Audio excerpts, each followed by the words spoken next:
about to get out or what?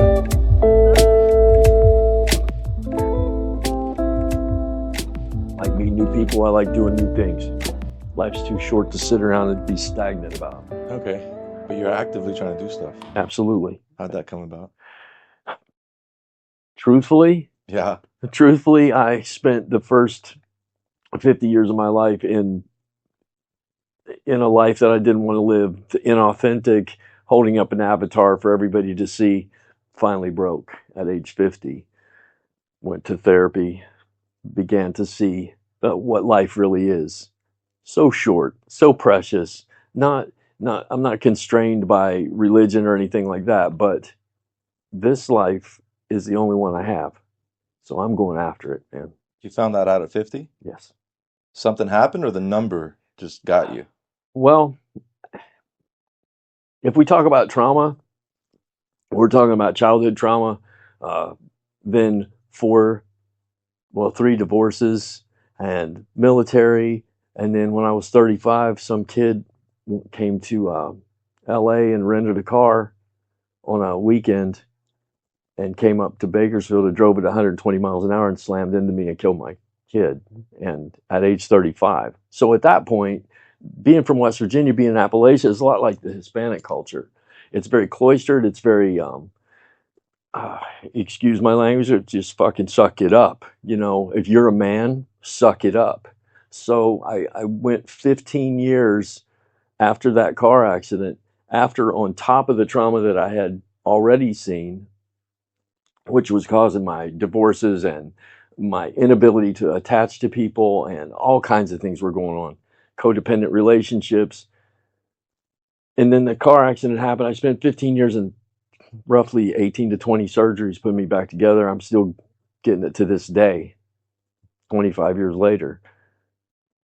I came to the conclusion that I was living my whole life in this inauthentic way. And at age 50, it's funny, I tell people, I'm a crisis counselor. I ended up working in the same crisis center that I went to when I was 50. That helped you? Yeah. I was in the same chair that I tell people, I'm like, I was in the chair. Coincidence or you wanted that? Coincidence. Really? Yeah. You just ended up there? Just ended up there. And now you're stuck there? No. I work there. I love it there. I love it now. I mean, the first time I went, it was a sterile environment where, you know, the meth addicts are twitching around me. And I'm like, I don't know what the fuck is going on. But I was watching Jeopardy. And my wife. This is when you were a patient? Yeah. Are you thinking, I'm not here? I'm not like them? When I was 50, I ended up in crisis center, almost on a 5150. What is a crisis center? When you are suicidal ideations, homicidal ideations, audio-visual hallucinations, you begin to dissociate, you're depressed, you're crying, all those things. We can take you to a mental health crisis center. And you talk to people like me. It's like, we're going to talk you down. We're going to hook you up with mental health services or drug and alcohol counseling, or we're just going to talk to you and de-escalate you a little bit and send you home with some hope. That's a crisis center, a mental health crisis center. I worked there for 2.5 years in crisis and another 3 working with the homeless, where I started. You feel at home there? That's my life, man. But when you first started? No. You were an alien. I didn't. I had a degree in psychology. I had a degree in philosophy. And you had a degree in fuck it uppery. Exactly. There's a combo. Yeah. So which one wins over? Philosophy always wins over in my life. Initially? If you felt like things were going down, the philosophy came in? I'm a complete existentialist after my car accident. Complete and total existentialism. Life is meaningless. There is no afterlife. There is no thing after this life. But nothing. For me, nothing. But at the same time, this is so important. Because this is it. This is all I know. I can't know what's after this. I don't know what was before this, the 4.5 billion years before this. I don't know what the coming 13 billion years is, but I know what the hell this is. And right now. This is my life. This is my life. This is what we have to do. in order to survive this, in order to get out of our anxiety, our depression, our me-centered culture of like, oh, I'm triggered, stop. You know, I get it. You're triggered. But at the same time, you need to come to the realization, this is it, bro. There ain't nothing else. I can't promise you Jesus. I can't promise you Buddha, Muhammad. Can't put you in the Dharma wheel. I can't do any of that shit. But I can tell you, while your heart's beating on this planet, you better enjoy it. You better learn how to like it, or at least tolerate it. We Don't you need think? it. We need it. We need to know that. Yeah, Why? definitely. What To else? bring happiness? I think a pursuit of happiness to me is ridiculous, because happiness, everyone comes to my crisis center and they say, I'm not happy and I want to be happy. At some point in the future, I want to be happy. Well, Alex, there is no future. There is no past, there's no future. There's this. Okay? We can't expect tomorrow, because of my car accident taught me I'm coming home from the fucking zoo with my kids. I'm getting ready to go work for Halliburton I think they were going to pay me $225 in 1999 just to work on their computers, just to sit and do Halliburton stuff. That was on Monday, and I was supposed to go to work on Tuesday. And guess what? 25 years later, I'm still getting fucking surgery from that day. So happiness in the future, that's a mindset you better get away from. Did your mindset completely shift that day or surrounding that incident? Were you different before? Yes. What were you like before? I was a short-haired businessman. I owned computer business.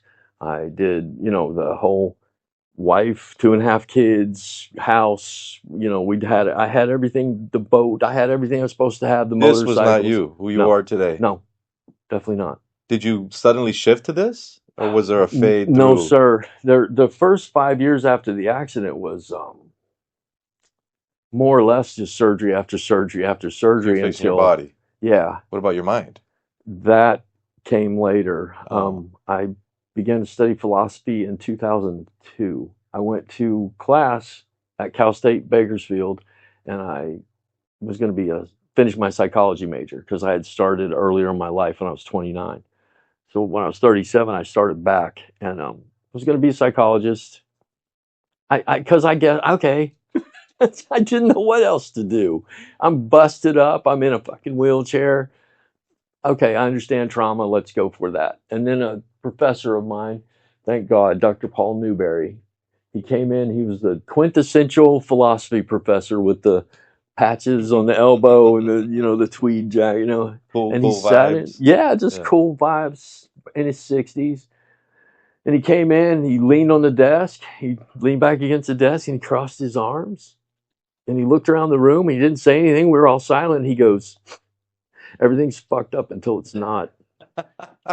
And that right there was the beginning of my journey to health. Yes, everything's fucked up until it's not. Until it's not. Because conversely, what? Everything's not fucked up until it is. Okay. Yeah, I don't want to fall into that hole. I want to climb off. Right. So I sat there. I don't even remember what happened the rest of that class, because I couldn't get that out of my head. And after class, I talked to him, and he said, after one conversation with me, he says, you need to come to the philosophy department. So I did. It sounds like he had a pessimistic mentality. No. I agree with it. He's saying everything's fucked up. That's that half. Everything is half empty until it's not. So you just got to fill it up. Right. But it's okay to start that way. It's okay to be there. It's okay to start where it's fucked up. Yeah, the existentialist viewpoint of life. Yes, it's fucked up. Fix it. Okay, so now you're there trying to fix it. Yes. What'd you learn there? There I learned how to live. There I learned how to be and not live in the future and not worry about what happened to me. But now it's like, what's happening right now? I'm in this fucking great building in Fresno, California, with a brand new friend on a podcast, doing what I love, talking to people, trying to help people, trying to bring people out of the fucking darkness that they're in. And my life is great. You can see the jail from here. I mean, I'm thinking what you're thinking, but I can also see the ones that aren't Right, out yet. everything's fucked up till it's not. Everything's right? fucked up until it's not. See the freeway over there? Yeah, that's the 180. 180. You got another one, Blackstone, going that way. It's just a nice bird's eye view. The sun sets over here, I did over that flag, Oh, that's because probably we're at a diagonal. that's a good picture then. Oh yeah, it's nice. It's later on, the sun is just really in here. I started thinking a little differently, not necessarily with one traumatic event, but just these tiny dings and dings and dings, like the moon. Yeah. Just dealing with cases myself, representing people, constantly, constantly, constantly hitting me, thinking, well, this isn't my issue. This isn't my issue. This isn't my issue. But it's secondary trauma. You're absorbing secondary trauma. Other Absorbing people's. so much of it, and Yeah. not really realizing that I should deal with it, because it's just one little one at a time. Well, it's just one more cup of coffee. Well, one more cheeseburger at McDonald's. Mhm. They're starting to accumulate. Yeah. And every now and then I run into people like you who took that hit right away. Boom! Big traumatic event when you're 35. Yeah. Yeah. And now that journey to share it, you want to share it, right? Why?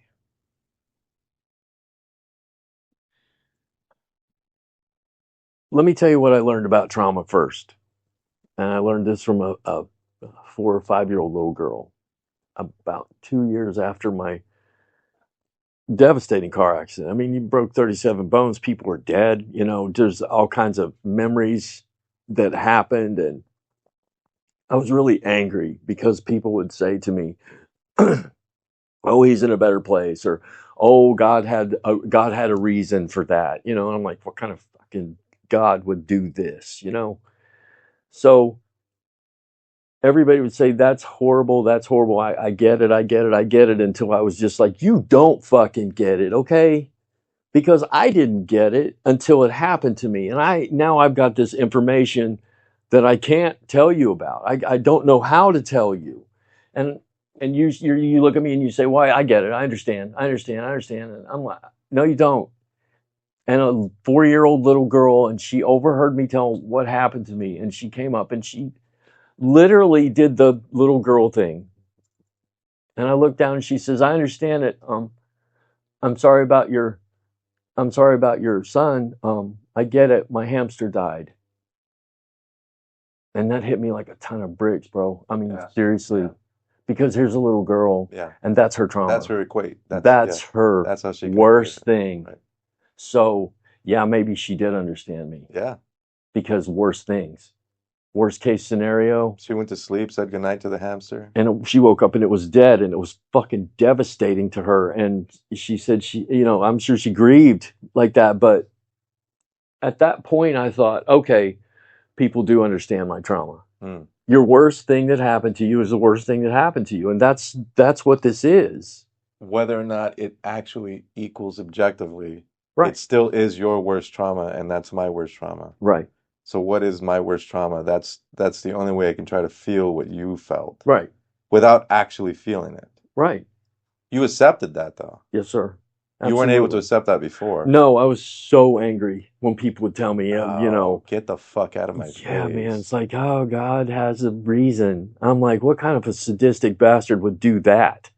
So you think, and people are shoving pamphlets in front of you, in essence, of ideas, these little packets of, it's meant to be that way, and read a certain verse and chapter. Yes. It's all going to be fine. Right after it happened, before I went back to school, I grew up a Christian. My grandmother took me to church, and then I ended up pastoring a church for a little while in my 20s. And I made the huge error in judgment of reading the Bible. So that did not kick me right out of that church. I was like, I'm done. Can't do this because this doesn't match up. And I had a very limited view of religion for a while. So after people kept telling me God has a reason, I began to read the Quran and the Buddhist text, and I read the Upanishads, and I read everything I could get my hands on about God. And I figured out that the Bible, the Quran, they all have the same message. Love each other. Right. Love each other. That's never ambiguous. It's never gray. Right. Take care of one another. Take care of one another. And we have a responsibility to each other. Even Jesus would make references to, you don't really need to believe in this situation that you need to take care of each other. That's his main message. Take fucking care of each other. What are we doing here? What are we doing here? When we let a man lean against a fucking food max and starve to death, what the fuck are we doing? Watching it happen. Watching it happen. So there's this man's trauma, and there's my trauma, and there's the little girl's trauma, and we're all trying to stay alone with it. Like, I don't want to share it. So that's why I'm here, Alex. That's why I'm here. We got to share this shit. And yeah, it's horrible. Stay alone with it? Stay alone with it? We do. We got to stay alone with it together. We got to share it, man. Well, because I'm seeing you and the 4-year-old and the guy against Food Max leaning up against the wall, and you guys are all hanging out like a little eclectic crowd, but you're not really sharing it together. Right. You're sharing it at the same time. That's How do you true. share it together? I sit down on the sidewalk with the homeless and ask them if they're okay. Those are fun conversations. Every day of my life. Yeah. Are you okay? I asked the Walmart cashier, and listen, this is one thing I can teach everybody who's going to watch this. When you are at Walmart and you see your cashier with that look, and you know the look I'm talking about, that I don't know what the fuck is happening. Say, are you okay? Don't say, hey, how you doing? I'm fine, how are you? Standard. That shit doesn't work. It's just we're like ants passing each other, but stop and tap your antennas and say, hey man, are you okay? You're not giving ants enough credit.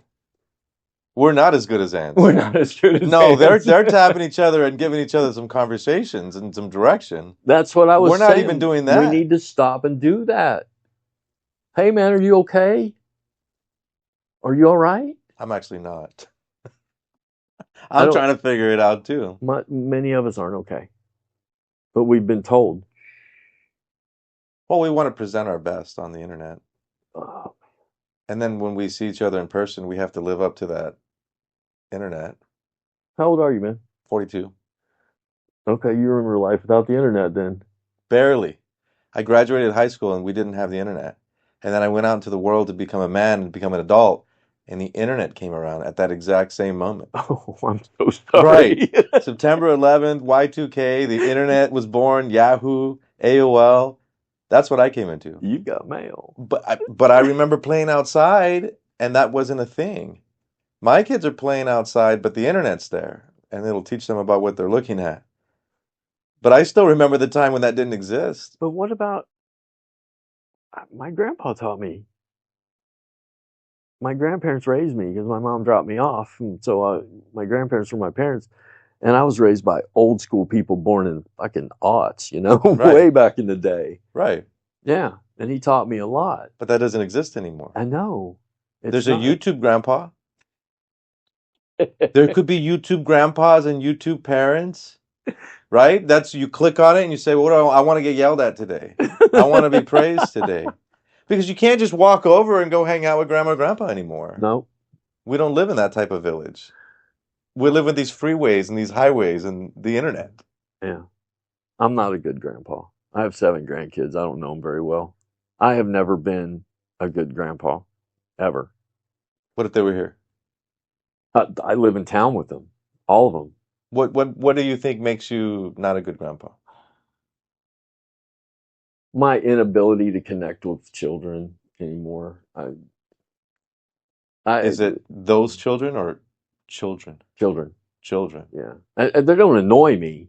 Nothing Right. like that. It's just like, okay, I don't get that area. So I'll let my daughter take care of that. Obvious question. Do you think it was from the trauma or? When I was 18, I got married and I had 4 kids. When I was 26, I got divorced and I had 4 kids by myself. You have 8? No, they all came to me because mom had some issues. Right. So they lived with me for a while, and then she moved to California and took 2 of them. But I got divorced, so then I had 3. Then Jacob got killed, and I was back to 2. Then I got divorced again, and I married another woman, and I had 3 because I had a child. Didn't have a child with her. I was her daughter. I've had children in my life for 42 years. My wife is 42, your age.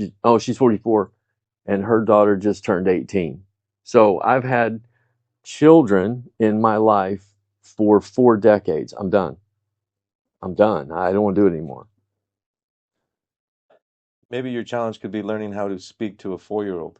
You all you I d- challenge myself every day, man. I know you do, but that's what I'm thinking. What would be the biggest challenge for you specifically?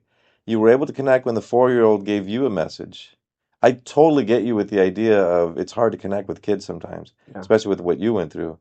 But maybe because I think your message would be great for them. I think that hard ass grandpa YouTube kind of guy is what is necessary. It's what we're losing. Yeah. And we're probably losing it because of the disconnect. It's hard for me to connect, right? It's hard to come from where you played with dirt and they see it on the internet. Right.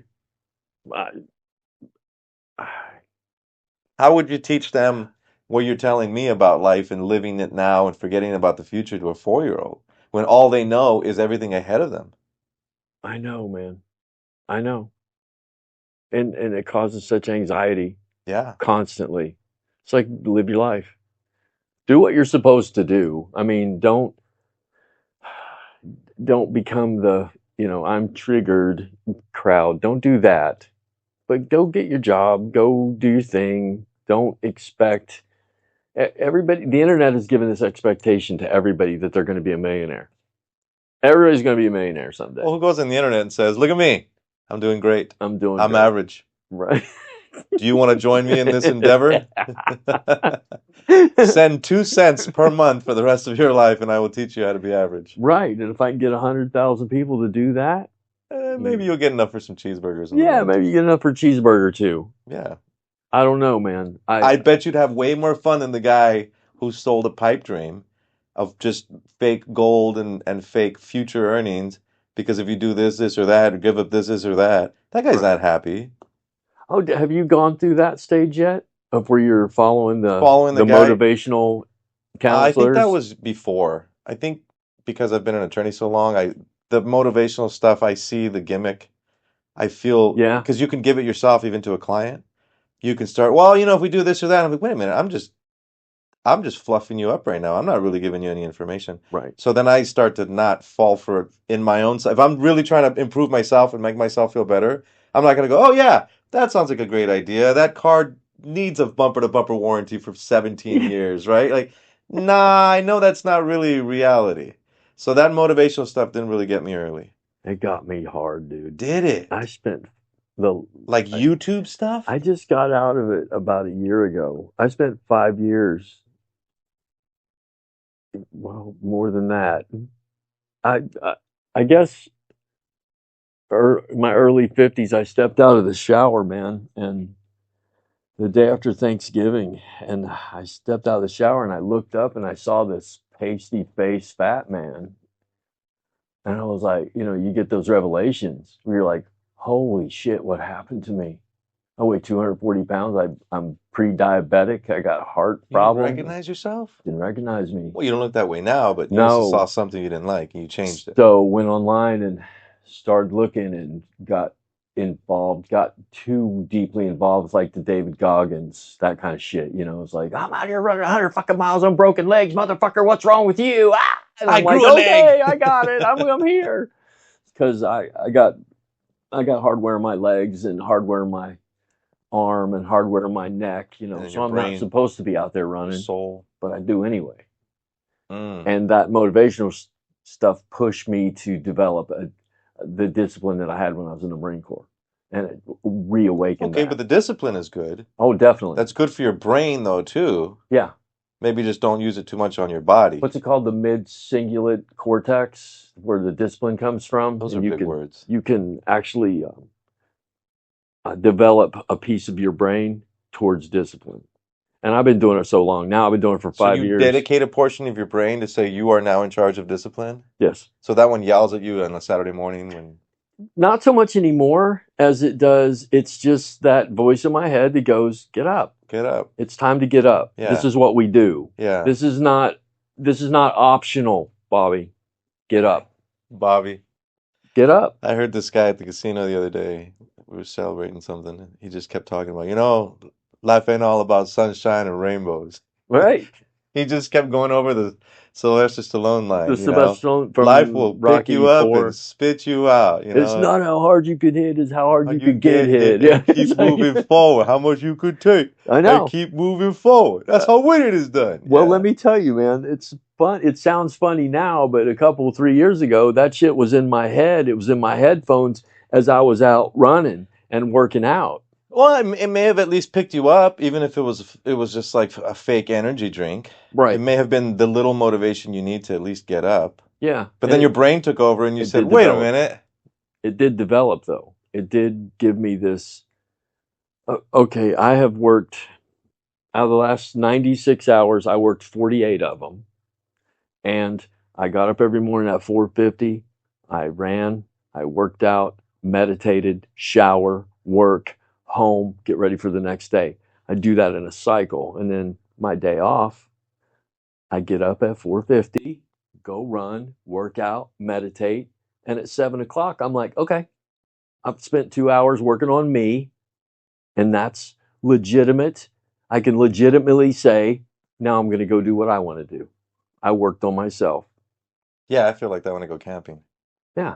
By the time I put everything away, I'm done. Or if I went on a bike ride, Yes. oh yeah. And then you're done. You're ready to go for the day. You're like, okay, I did something fucking productive, and not for capitalism. I did something productive for myself. Yeah. I'm gonna feel better. I'm gonna be heart healthy. I'm gonna be, whatever. Those are the days that I enjoy the most. So that's what I do the most out That's of what my you're day. doing now. You drove what, 2 hours to get here? Yeah. To this Definitely. great sunny, hot Fresno, California? Hey man, as soon as I met you, as soon as You're I like, this met guy's you, weird. I said, no, you got the vibe that I recognize. Trying to figure You it want to out. do right. You're trying to figure it out. And there's the fucking funny part of it is, dude, there is nothing to figure out. That's the thing that I've found. There's nothing to figure out. But I have to figure that out. But I have to remember. I have to think. You have to think that the person has to go through the journey too. Yeah. Yeah. Buddhism says when you want to be on the path and you recognize you're on the path, you don't need to be on the path anymore because you Right. know what's right. Yeah. Now you know what you're doing. I'm trying to figure out the path first. I constantly make adjustments to facilitate my age because I'm getting older. I can't run as far. I can't, because of the hardware on my feet, I can't do what a young man does. But I constantly push myself to the absolute edge of my physicality every day. I don't want to be weak. I don't want to be frail when I'm old. And when it doesn't work anymore, put me down. Well, you're still alive and well, so you're doing good. I'm thriving, brother. I'm thriving at age 60. So how are we going to get this message across of tranquility and not looking too forward into the future? I don't know. That's what I'm trying to figure out. I Me mean, too. I do it for a job. I de-escalate people and bring them back from the edge, but I want to teach people how to stay away from the edge, right? Yeah. Don't go out there where the anxiety is. Don't go out there where the depression is. And the thing that I teach people the most is you're going to have anxiety. You're not going to get rid of it. Your depression's not going to go away. That's part of modern culture almost. But what you need to do is sit with it, accept it, let it flow through you, be anxious for a minute, and actually try to go, I'm alive and I'm experiencing right now. And because the experience is something I don't like, that doesn't make it any less an experience that I need. Right? Yeah. I don't want to go run. I fucking hate running, dude.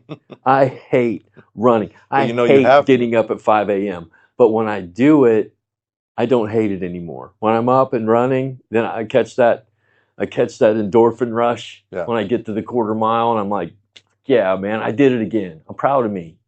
I'm a hard ass on myself, not on anybody else. I tried to do the motivational thing we discussed earlier. I tried to be one of those people. That doesn't work for me. Did you feel like you were playing a role? Yeah. Like it was a script? Yeah. And you were writing it? Writing as you go, like, I'll figure this out. But that works for some people. It does. And it works for some people to receive it. Right. But that's not you. But it worked for me for the period of time that I needed it. Yeah. Everybody goes through those, period of time when they're religious or they're drinking or they're doing drugs, and it's periods of time that we experience as humans, and it all adds up to your personality. And at the end of the day, I don't want to be disingenuous. I want to be myself. I think that's where the message is. Stop holding up this fucking avatar that this is me. Join me, this is me. Send me money. And you can be like me. But it's easier for you. It's going to be better for you because you're actually living this. Yeah. You're actually living the mentality and the life of keeping it real every day. Mm-hmm. Every day. We just need a bigger microphone for you. I guess. I don't know. Because it's that initial part, though, that people don't want you're going to have to fix it yourself because they say, no, where's the package where I could just sit back and somebody fixes it for me? Right. So it's a hard sell. Here's my book. Chapter 1. You're going to have to do a lot of this shit on your own. What? Yeah. I want a refund. I don't want to do that. I don't want to do that. That's work. I want chapter 1. You already made it to chapter 2 just by reading chapter 1. Look at this. I'm collecting points. Yeah. It's not going to work. No. True. Like the true way to fix something is by actually getting your hands dirty and getting in there and getting it done. Right. It's that tough sell that I'm reaching to, that you're reaching, or you've already reached. How do you get people to listen that they're going to have to do most of it themselves? Well, you could give me a bigger microphone, but I'd just have more imposter syndrome. Imposter syndrome. I struggle with that. The other plague. Yeah. Yeah. Well, doesn't everybody who actually figured it out? So if somebody figures it out, they go on their own and say, you know what, I'm done with the material stuff. I'm done trying to praise myself for this or that. I'm just going to be positive. I'm going to fix things. Isn't that person always going to wonder whether or not they are the one that should teach someone else? Because they just climbed out of the pit of mud. Mm-hmm. And they're saying, hey, guys, I know how to climb out of the pit of the mud. And yeah, you're not going to believe yourself because you still have the mud, but that's probably who you should ask. How'd you fall in, sir? How'd you fall in? Well, there's a whole embankment on the other side where the sign says there isn't an embankment, there's an embankment. That person's giving good advice, but I think that person's always going to look at themselves and say, I should probably go wash up first before I start teaching people. I should clean up before I teach people. And then really, should you? No. No. Absolutely not. Because you teach in the field, too.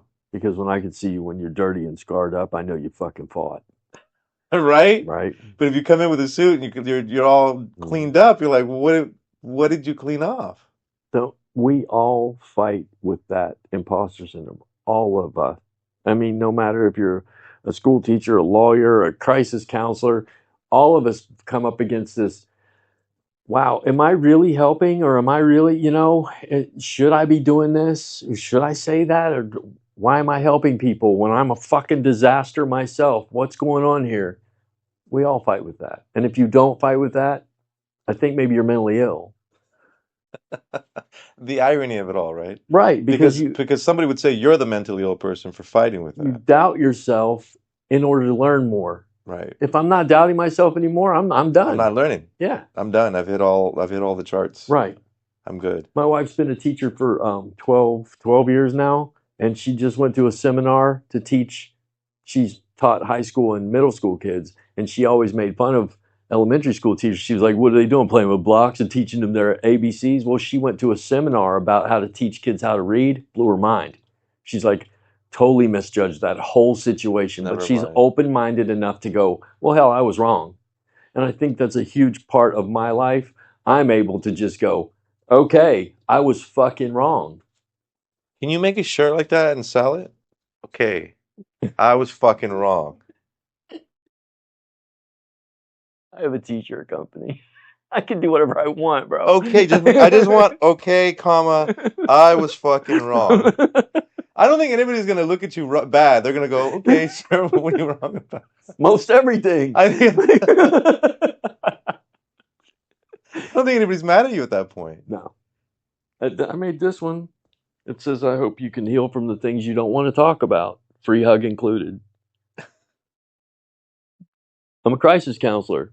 This shirt makes my clients cry more than any other shirt that I wear because they come in to talk about my husband is doing this, and then they see this and they're like, "Oh my God, it's not my husband, it's me."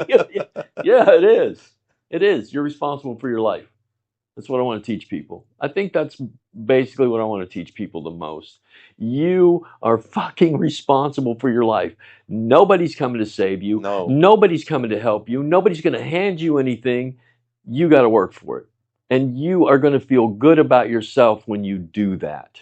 That's what this welfare culture we live in has taught everybody. They don't have to try anymore. You don't have to try. We'll Yeah. hand it to you. Yeah, we'll hand it to you. But then you have to start checking the box of all the things that have happened to you in your life Yeah. in order to qualify. Yeah. And you And keep that's going to reminding take it yourself away. of your trauma. And Yeah. you live in that world Yeah. where I could have done that. Yeah.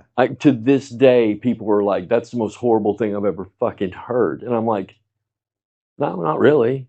They say it's horrible? Yeah, what happened to me? They're Oh, like, oh, "Oh, I thought you that's meant trying that's to work hard towards something. no." They look at me. On some days I limp, and people ask me why I limp, and that Yeah. leads to I had a car accident, and that leads to the conversation, and then that leads to those hard things that I don't really want to share, but at the same time I do. So then you share that, and they're like, "That's really awful," and I'm like, So you took them "No, from 0 to 60 pretty quick. yeah, but There's that's my life." there's no cruising speed for them. No, that's my life though. 0 to 100 right now, all the time. Go, go, go, go. And I don't trauma dump on people. But when I think you need to hear it, you need to hear it. Yeah, your life sucks. Somebody's had it worse. And I know that too. And I hold that up. Yes, I was in a high speed car accident. Yes, people are dead. Yes, I'm hurt. But you know what? It wasn't a massive earthquake that killed my entire family. And now I'm standing in a street of rubble. What the hell just happened? Or in Gaza, where you're getting bombed to pieces and your family's dead and you're starving and you're trying to feed your kids, and there's all kinds of horrible things that happen that are way worse than what happened to me. So let's put it in context here. Yes, I had trauma. Many people have it worse. And somebody out there has had the worst trauma ever. We don't know who he is, but, right? That's a bold way of looking at it. Right. I'm trying to understand it. I don't want to use my trauma as a crutch to get through my life. There it is. I want to get past it, and I think I have gotten past it. I'm coming up for surgery again. I broke my neck. They fixed it once, and now there's more collapsing, and I've got pieces of bone, and I got to get more surgery, and it's going to take me right back down to my back again. Okay, that's another fucking challenge. I'll do it. Let's do it. Fix it. And my only question to my doctor is every time I see him is, when can I start doing pull-ups again? And my doctor's always like, "Damn, You're just crazy. slow down." I'm like, "No, I don't have time to fucking slow down. I'm 60. I'm 60. I'm 42. I don't have time to slow down. I'm fucking 10. I don't have time to slow down." 70 years goes by fast, man. 60 went by so fucking fast. I'm Oh, just I bet like, you were 42 yesterday. I'm shocked. Yeah. I'm shocked. I don't feel it. I look at other men my age and I'm just like, holy cow, dude, come on. You know, take a walk or something, because Christ, my life won't be over until it's over. And I'm going to continue to pursue it as hard and as fast as I can. And someday I'm going to be famous. I wrote a book. I got some poetry published last What's your month. name? You haven't said anything. Hmm? I haven't got you to say anything. About what? What's your name? What's your handle? Where can we find you? Oh, you can find me BODHILifebalance.com, BODHI lifebalance.com.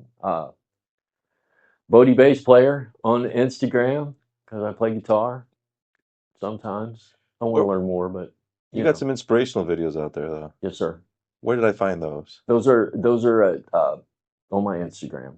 And you know what? I'll give them to you before I leave. There you go. You can listen. I'll throw them on there, and the T-shirt stuff. Yeah, definitely. Because I do want the Okay, I was wrong. Okay, I was fucking wrong. I was fucking wrong. Yeah, it's got to be fucking wrong. Okay, I was fucking wrong. Really? I'll make it. We'll sell it. Like if you go walk into a bar, that's the best. That's the best Okay. shirt. What if we could say that? It could be for anything. I lost the bet. You know, I was hyping up a team. My Mhm. girlfriend's meeting me there, and she's upset at me. You Yeah. know, Yeah, whatever. I married the wrong woman.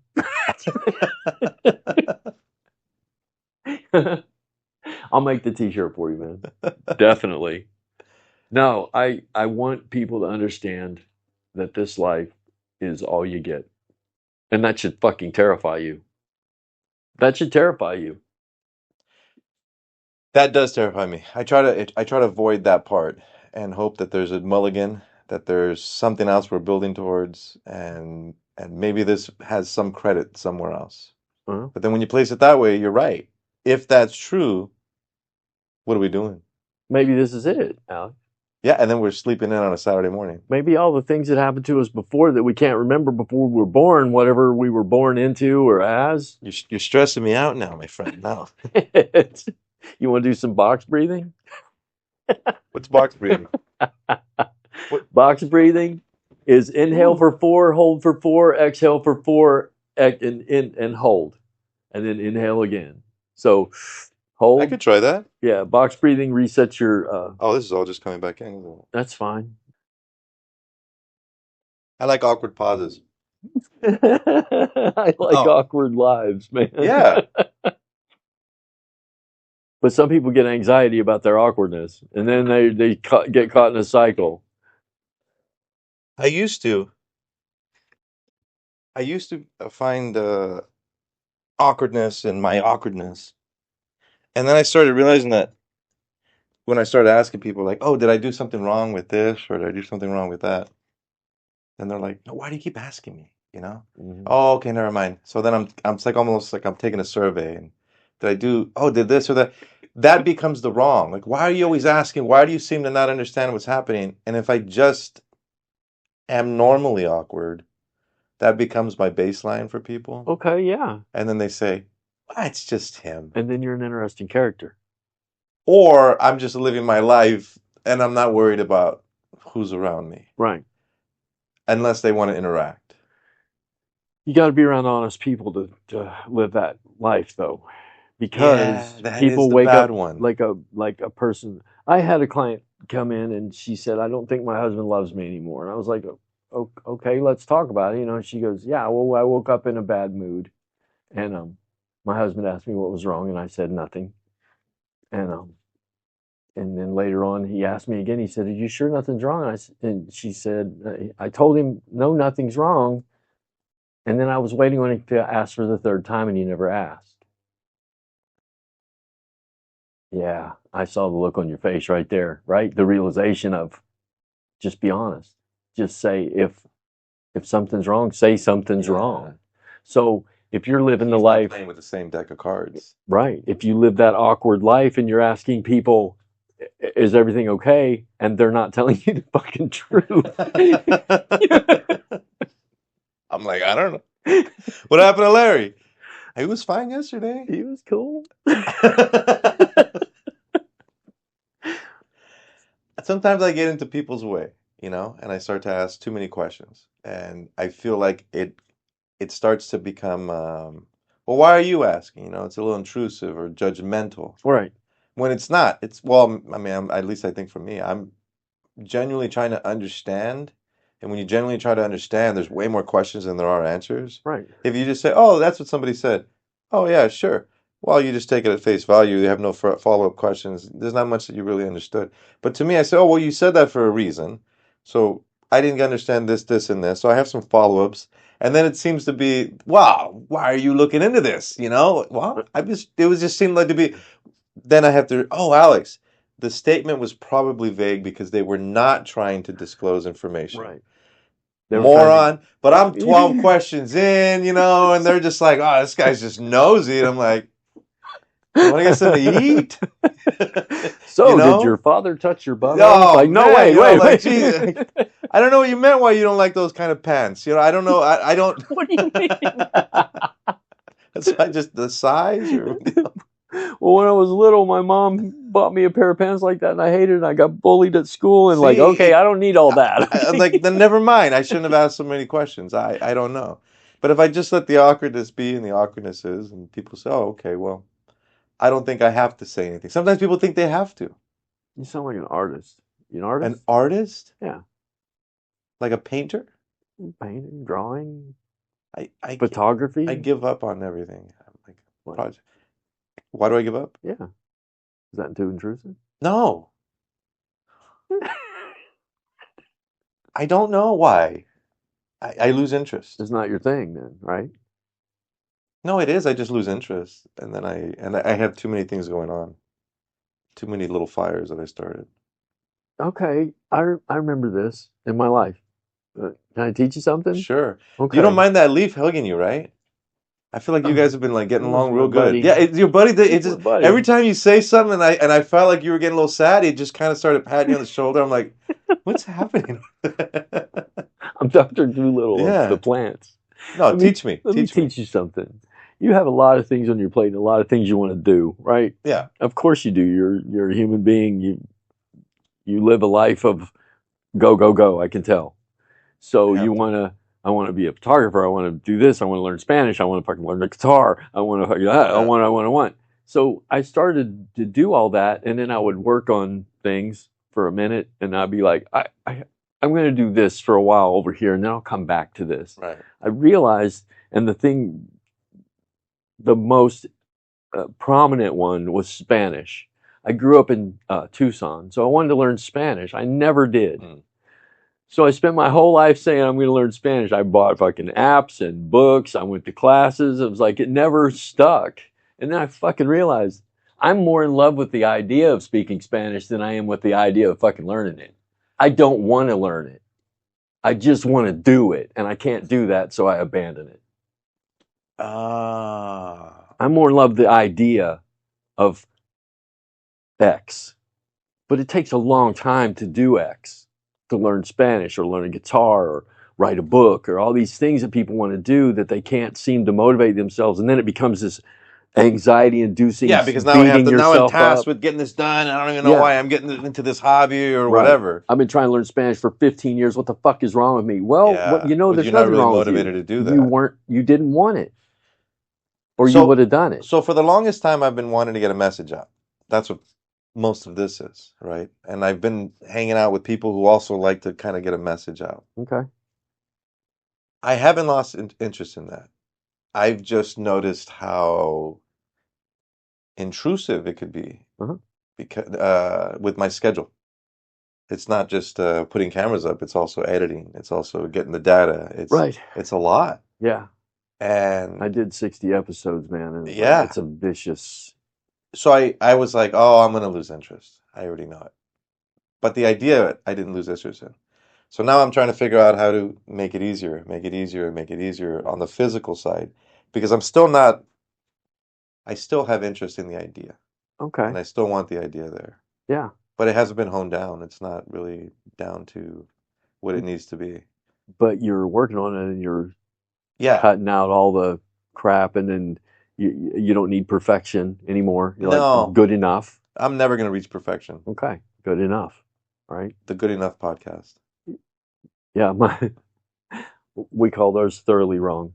Thoroughly The wrong. thoroughly wrong podcast. It was a podcast about nothing. We just fucking wake up on Sunday And just start morning talking? and start talking and he was 24 or 28 and I was 56. So he was half my age. So here's this, I'm sure there's a conversation that can oh my start up. God, I learned so much from him and he learned so much from me just by talking, the revelations that we got because he lives a completely different Right. life from me, man. A young Mexican kid who's into sports and LA Dodgers and all that shit. And here's this old guy, you know? I don't know. You guys may be living a very similar life because he's probably like, well, I just want to live free and do whatever. And you're kind Yeah. of thinking the same thing. Yeah. And he's a crisis counselor. So he works in a different department than me. So right now I got it on eternity. So it's the eternity of having an eternity. All That's right. the name of the podcast. Obviously, I'm an attorney, so there's that part. Right. Um, But I don't like attorney podcasts. I don't like legal podcasts. It's always this is what the law is. This is what I understand. Well, of course it's what the law is. Of course it's what you understand. It's what we all understand. We all went to law school. We're all going to know the Right. law, and we just kind of seem to bark it at people.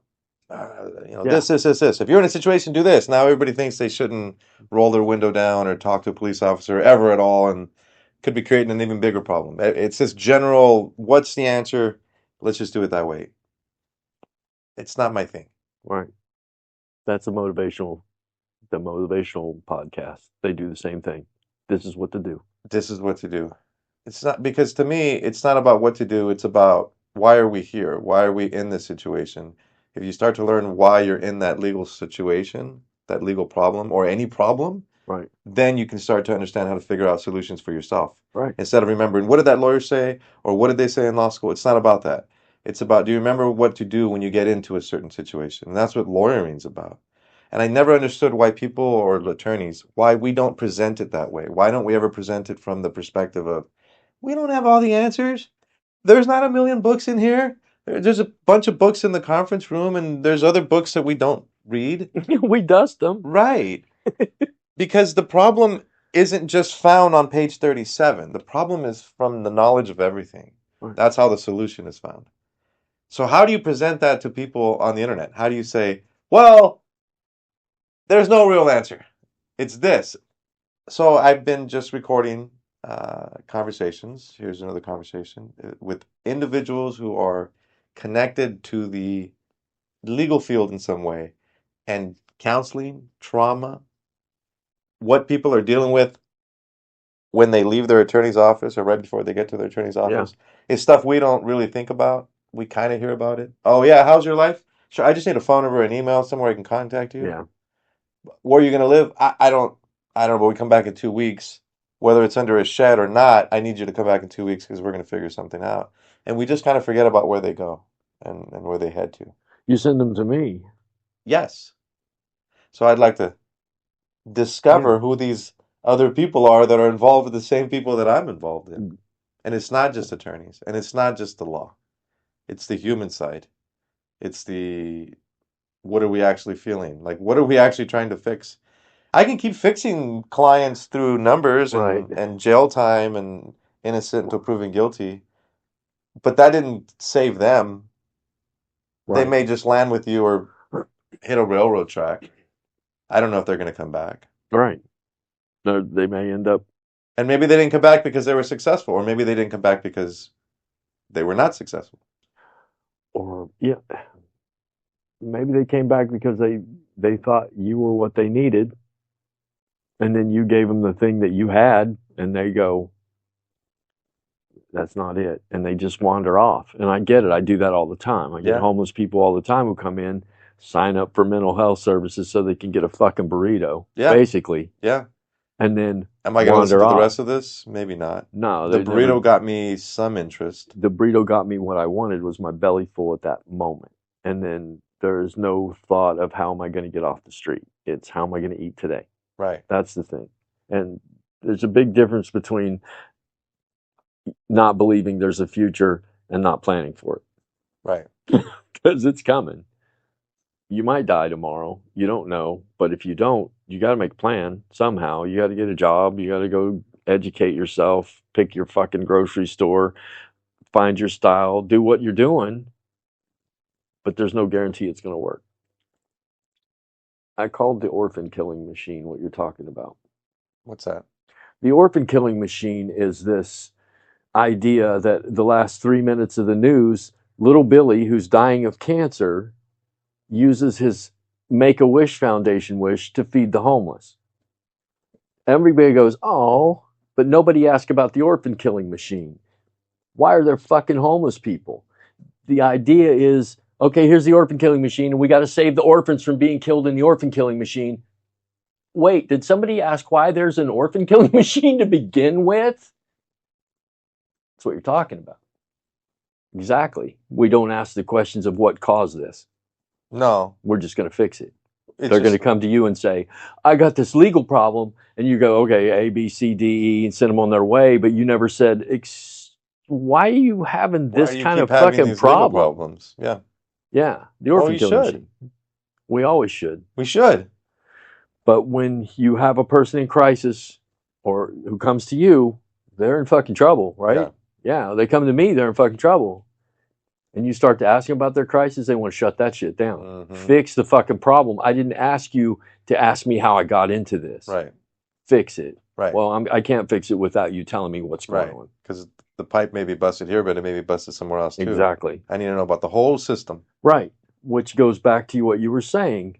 You ask intrusive questions so you can figure out what's going on. You have this you have a little deeper philosophical life and philosophical mind than most people. Most people are just drifting through life. It's like, my Gucci bag will solve the problem. I'll shop. I'll eat. I'll do whatever I need to do. But they don't say, why do I need to shop? Why am I overeating? Why aren't I doing this? There's the questions we don't want to. And that's our job as philosophers, as the people of the world who want to help people.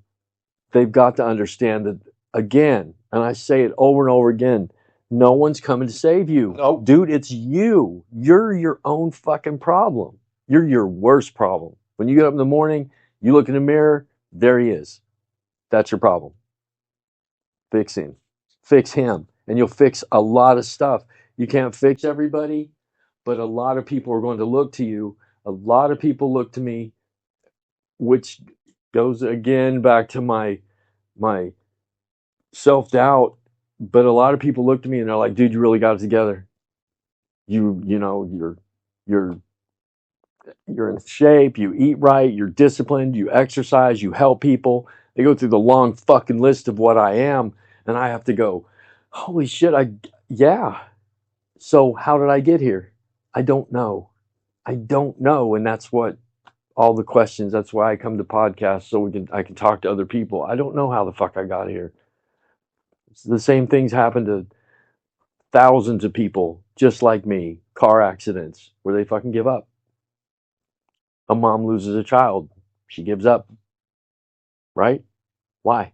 Why'd you give up? Why did I make it? Why did I not give up? Why did you give up? These are the questions we need to ask. What's this journey about? And a lot of people are just throwing it off. They're like, giving up. I'll fucking medicate it. Well, we're not going to do that. We're not doing that. The only medication I take is I smoke marijuana because I got so much pain and I don't want to do the opiates anymore. I don't want to do that. I was addicted to that for years. Right down to the big sores on the legs. Yeah. Yeah. My doctor looked at me, he goes, you need to stop with the opiates, you're going to die. Stop with the pain pills. I'm like, okay. You're creating a facade in your brain about what reality is, and what feels good. Right. Ooh, dopamine fix. Yeah. Whenever needed. Instead of going through the struggles of life and saying, you know what? Look at Fulton Avenue. That is beautiful. It is, man. It's just as beautiful as the desert, as the hills, as the mountains. This whole thing is just this amazing, wow, look at what we did. Look at what we did. Look at what we've built. Look at what we are. And we don't want to participate in it for some reason. We're scared of our own truths. Wow. Or you could just be awkward and then it's all out there and know that this is the last life you're going to have. Isn't that cool, though? I'm down with it. Fuck yeah, man. I'm okay. Going to sleep would be, to me, at the end, I think I'm going to smile as I die because I've done it. I did what I wanted to do. I made it. My plant friends took care of me. I haven't arrived yet.